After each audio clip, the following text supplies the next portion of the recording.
আসসালামু আলাইকুম। ইসমত মিলি আমন্ত্রণ জানাচ্ছি এনটিভির মধ্যাহ্নের খবরে।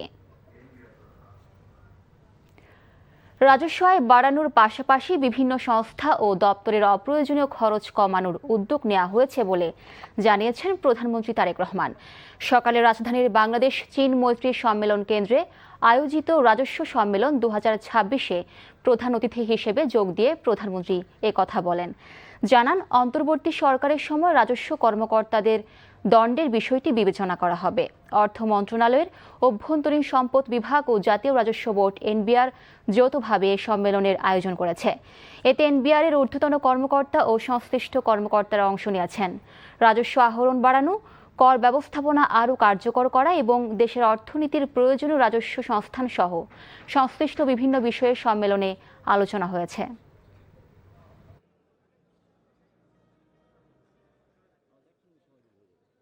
পুরো দেশটা একটি ফ্যামিলির মতন, সংসারের মতন। ফ্যামিলিতেও বিভিন্ন সদস্য থাকেন। এখন ফ্যামিলিতে বাবা মা মূল দুটি ক্যারেক্টার। আমরা যদি এভাবে চিন্তা করি, সমস্যা ওনাদেরও থাকে, সুবিধা অসুবিধা ওনারও থাকে, কিন্তু ওনারা যদি স্ট্রাইক করে বসে তাহলে কি সংসার চলবে? তো ব্যাপারটা হচ্ছে এরকম, একটা গভর্নমেন্টের একটা রিজ পন্থন বা হার থাক, যে কয়টিকে বুঝায় রেভিনিউ ডিপার্টমেন্ট। এরকম আপনাদের সমস্যা ছিল, আপনারা রেইজ করেছেন। তবে যেহেতু আমি বললাম যে আমরা সকলকে নিয়ে এগোতে চাই, যেটি অতীতে হয়ে গেছে, আমাদের প্রত্যাশা থাকবে যে ইনশাল্লাহ ভবিষ্যতে এরকম কোনো অপ্রীতিকর ঘটনা ঘটবে না। আপনারা যেটি চাইছেন সরকারের কাছে, সরকার অবশ্যই অত্যন্ত গুরুত্বের সাথে এটি বিবেচনা করবে। রাজধানীতে চালু হলো বাংলাদেশ সড়ক পরিবহন কর্পোরেশন বিআরটিসির মহিলা বাস সার্ভিস। আজ সকালে রাজধানীর তেজগাঁওয়ে বিআরটিসির ঢাকা ট্রাক ডিপো প্রাঙ্গণে এই সার্ভিসের উদ্বোধন করেন সড়ক যোগাযোগ ও সেতু মন্ত্রী শেখ রবিউল ইসলাম। গোলাপি রঙের এ বাসে চালক ও কন্ডাক্টর হিসেবে দায়িত্ব পালন করছেন নারীরাই। বিআরটিসি জানিয়েছে, নারীদের জন্য নিরাপদ ও স্বাচ্ছন্দ্যময় গণপরিবহন নিশ্চিত করার পাশাপাশি পরিবহন খাতে নারীদের কর্মসংস্থানের সুযোগ বাড়ানো এই উদ্যোগের অন্যতম লক্ষ্য। উদ্বোধনের পর নির্ধারিত রুটে চলবে বিশেষ এ বাস।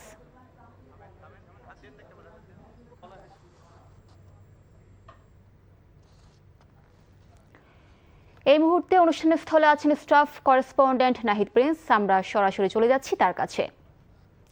নাহিদ, নারী যাত্রীদের নতুন এ বাস সার্ভিস নিয়ে মন্ত্রীরা কি বলছেন আমাদেরকে জানাবেন।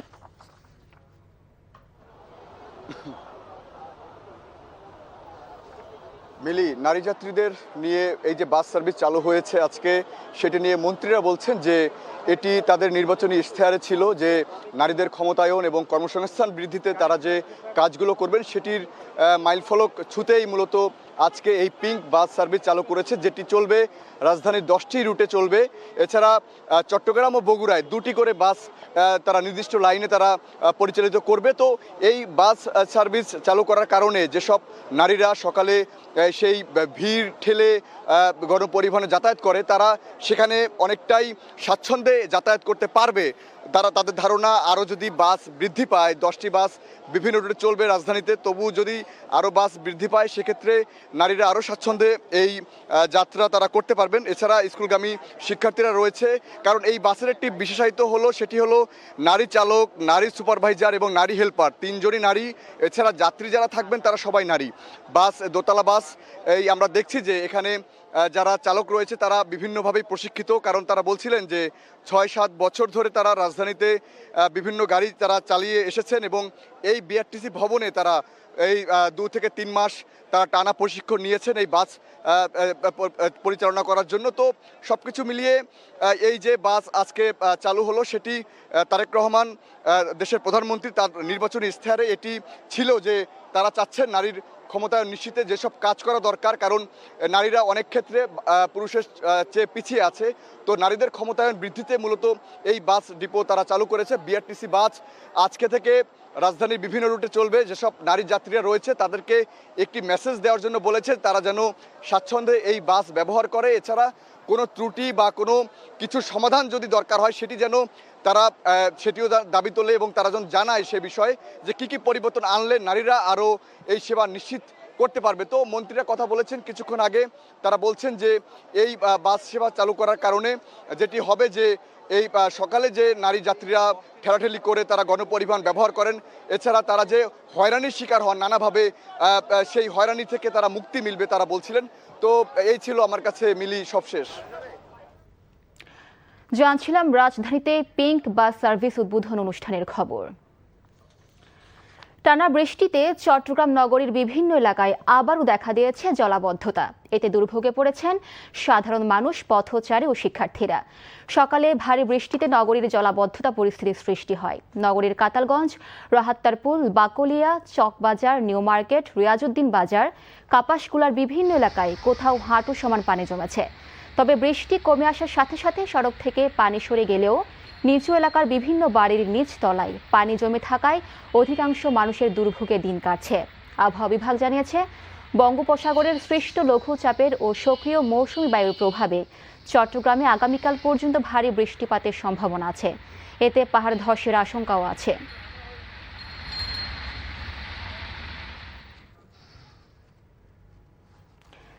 চট্টগ্রামে জলাবদ্ধতা নিয়ে সর্বশেষ খবর জানতে এই মুহূর্তে কথা বলছি সিনিয়র করেসপন্ডেন্ট আরিজ আহমেদের সাথে। আরিজ, চট্টগ্রামে ভারী বৃষ্টির কারণে সড়কে জলাবদ্ধতা এখন কেমন দেখছেন?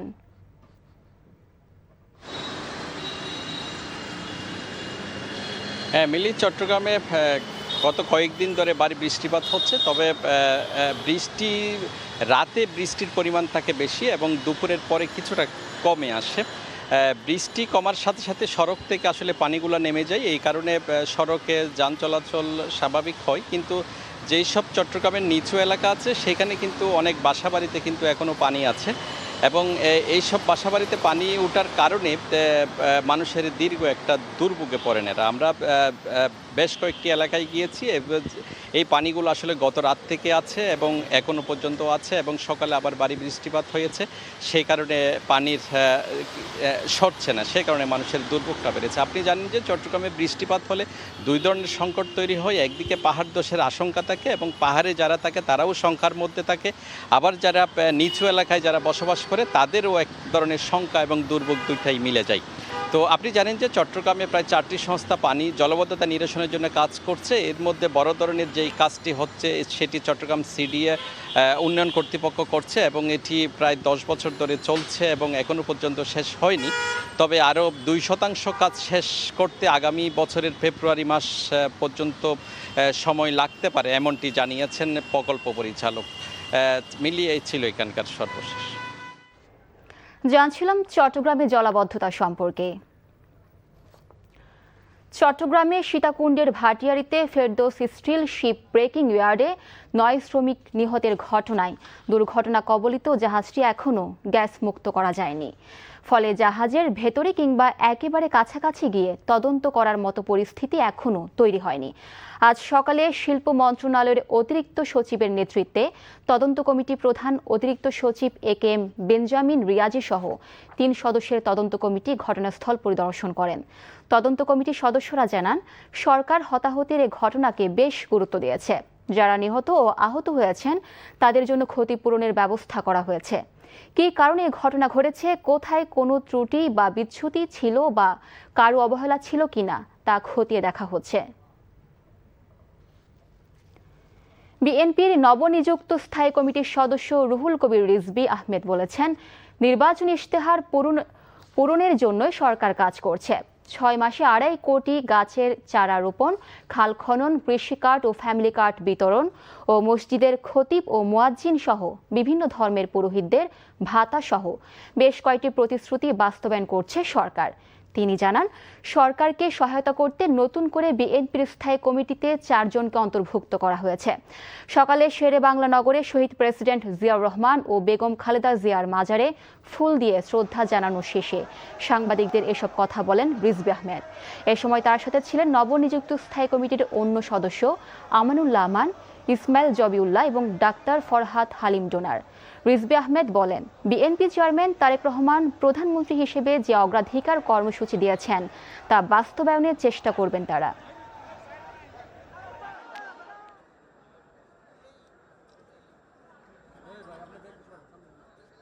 যে আশা, যে ভরসা নিয়ে আমাদেরকে দায়িত্ব দেওয়া হয়েছে, আমরা আশা করি চারজনই সেই দায়িত্ব নিষ্ঠার সাথে পালন করার চেষ্টা করব। সেই জন্যই বলেছি, কিছুটা আশঙ্কা এবং কিছুটা আনন্দ দুটোই আমাদের মধ্যে আছে। আমরা ঠিকমতো দায়িত্ব পালন করতে পারবো কি, কিন্তু সব মিলিয়ে আমাদের আশাবাদ যে আমরা এই দলের একেবারে ছাত্র জীবন থেকে, ছাত্র রাজনীতির সরিয়া থেকে আমরা শুরু করেছি।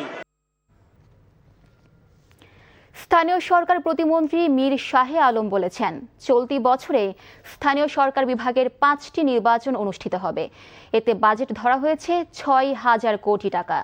সকালে সাভারের ভাঙ্গা ব্রিজ এলাকায় মহাসড়কের সৌন্দর্য বর্ধনের কাজ পরিদর্শন শেষে সাংবাদিকদের প্রশ্নের উত্তরে তিনি এ কথা জানান। প্রতিমন্ত্রী বলেন, দেশে 20 বছরে কোনো উন্নয়ন হয়নি। বর্তমান সরকার ভঙ্গুর অর্থনীতির সময়ে ক্ষমতা নিয়েছে, তাই প্রধানমন্ত্রী তারেক রহমান প্রতিটি বিষয়ে কিভাবে উন্নয়ন করা যায় তা ভাবছে। এ সময় ঢাকা আরিচা মহাসড়কের ভাঙ্গা ব্রিজ এলাকায় মহাসড়কের দুপাশে ময়লা সরিয়ে বিভিন্ন প্রজাতির গাছের চারা রোপণ করা হয়। পৌরসভা, উপজেলা, জেলা পরিষদ ও ইউনিয়ন পরিষদ এই 5টি নির্বাচন করতে সরকারের প্রায় 6,000 কোটি টাকার প্রয়োজন হবে। ইতিমধ্যেই আমরা নির্বাচন কমিশনকে এ ব্যাপারে প্রস্তুতি নেওয়ার জন্য অনুরোধ করেছি। নির্বাচন কমিশন প্রস্তুতি নিচ্ছে। নির্বাচন কমিশনের প্রস্তুতি শেষ হলে অর্থ বিভাগ, স্থানীয় সরকার মন্ত্রণালয় এবং নির্বাচন কমিশন আমরা যৌথভাবে বসে কোন নির্বাচনটি আগে হবে, কোনটি পরে হবে, এটা আমরা নির্ধারণ করব।